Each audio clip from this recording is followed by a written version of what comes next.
रोना रो रहे हैं या उनके दूसरे जो नुमाइंदे हैं वो रोना रो रहे हैं, तो क्या ये एक पैटर्न है? आप देखिए जितने भी चुनाव हैं, आप जाइए वेस्ट बंगाल के चुनाव में, आप जाइए उत्तर प्रदेश के चुनाव में, आप जाइए बिहार के चुनाव में, पिछले 5 साल के चुनावों के पैटर्न में सहानुभूति वोट बटोरने की जो कोशिश है, क्या वो कोशिश लगातार डाउनवर्ड नहीं जा रही है?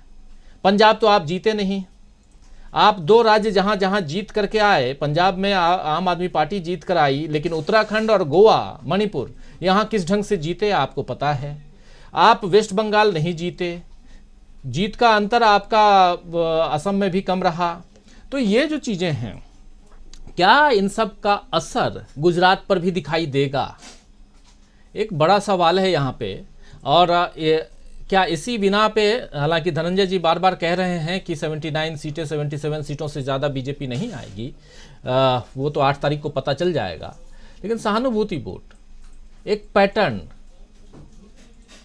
कोई दूसरी पार्टी तो लेती नहीं है। एक पार्टी है जो इसी ढर्रे पे चल रही है, आम आदमी पार्टी, वो भी लगभग मोदी जी के पैरेलल उसी ढंग का प्रचार करती है। कांग्रेस इससे इतर अलग हटकर प्रचार कर रही है।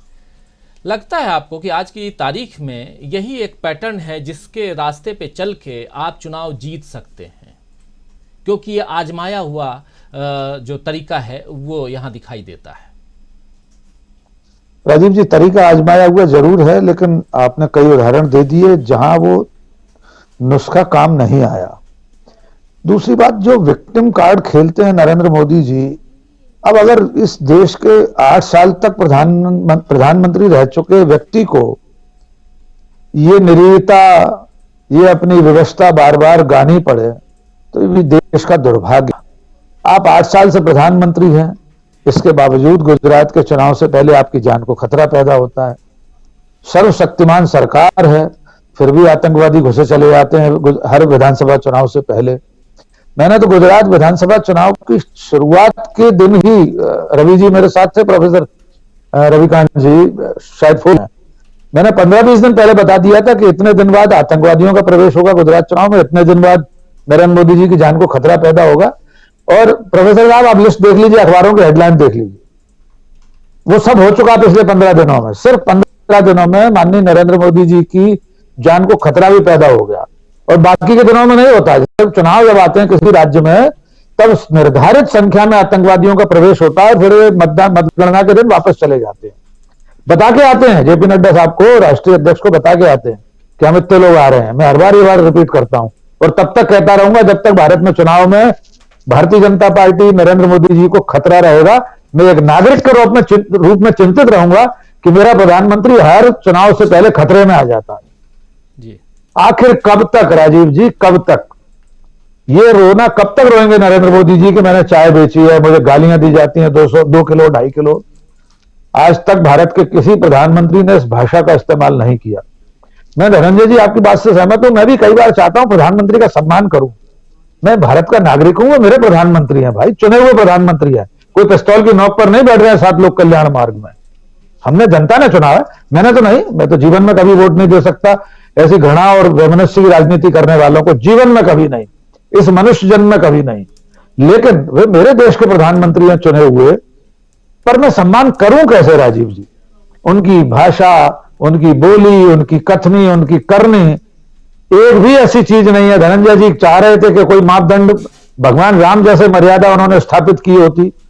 मर्यादा को छिन्न भिन्न करने का काम उन्होंने 8 साल में इतना कर दिया है कि दशकों लग जाएंगे प्रधानमंत्री पद की गरिमा को पुनर्स्थापित होने में। अगर कोई और भी आ गया, पता नहीं आएगा कि नहीं आएगा हमारे जीवन का, लेकिन अगर कोई और प्रधानमंत्री हुआ तो सचमुच में आश्चर्य का विषय होगा कि लोग ये भूल जाएंगे कि प्रधानमंत्री पद की गरिमा क्या हुआ करती थी। या अगर मनमोहन सिंह को याद करें तो आप कल्पना कर सकते हैं कि गरिमामय व्यक्तित्व, प्रधानमंत्री पद की गरिमा, मुझे व्यक्ति से कोई लेना देना नहीं, नरेंद्र मोदी से भी नहीं, लेकिन वो देश के प्रधानमंत्री हैं, उनसे जिस गरिमा की आशा की जा सकती है उस पर वे कभी खरे नहीं उतरते। गुजरात चुनाव उनके लिए मरो या मारो का प्रश्न है, उनके लिए वाटरलू हो सकता है। वे यहां से सेंट हेलेना रवाना हो सकते हैं अगर हार गए तो। अगर गुजरात में हारते हैं तो हमारे गांव में, मैं चंबल का आदमी हूं, एक मुहावरे का इस्तेमाल होता है कि डुकरिया के मरने का गम नहीं है, जम लपक गए, यानी मौत ने घर देख लिया।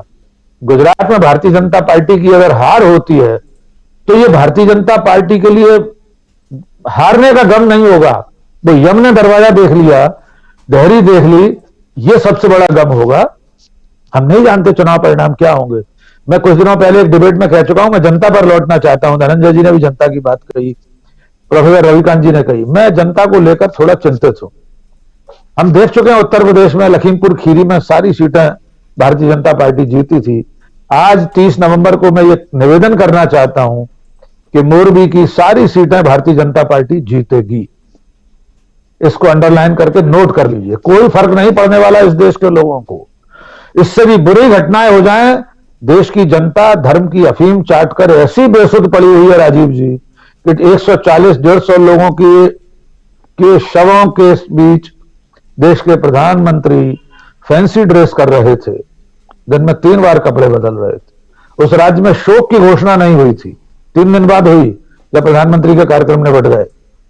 तो तब भी देश की जनता, गुजरात की जनता को कोई फर्क नहीं पड़ रहा। इसलिए मैं निश्चिंत हूं कि गुजरात की जनता इससे भी ज्यादा बदहाली, बेरोजगारी, भुखमरी, कारोबार के नाश के बावजूद, मोरबी के बावजूद धनंजय जी से असहमत हो सकता है आप 79 की बात कर रहे हैं, 179 सीटें बीजेपी को आ जाए। ये देश अब पर पीड़ा में आनंदित होना सीख गया है धनंजय जी। लोग खुश हैं। 5 किलो उस अनाज का भीख जैसा झोला लेकर लोग प्रसन्नचित्त हैं। न उन्हें स्वाभिमान पर कोई प्रश्न अपने महसूस होता है, न उन्हें ऐसा लगता है कि हमारे पास कोई काम नहीं है, कोई रोजगार नहीं है, लेकिन हमारे घर 5 किलो अनाज आ गया। नरेंद्र मोदी जी की बड़ी कृपा है, उस झोले पर उनकी तस्वीर है। हो सकता है बहुत सारे घरों में पूजा की अलमारी में नरेंद्र मोदी जी की उस झोले में से काट कर तस्वीर लगा ली गई हो, पूजा हो रही हो। देश अब उस मुकाम पर पहुंच चुका है।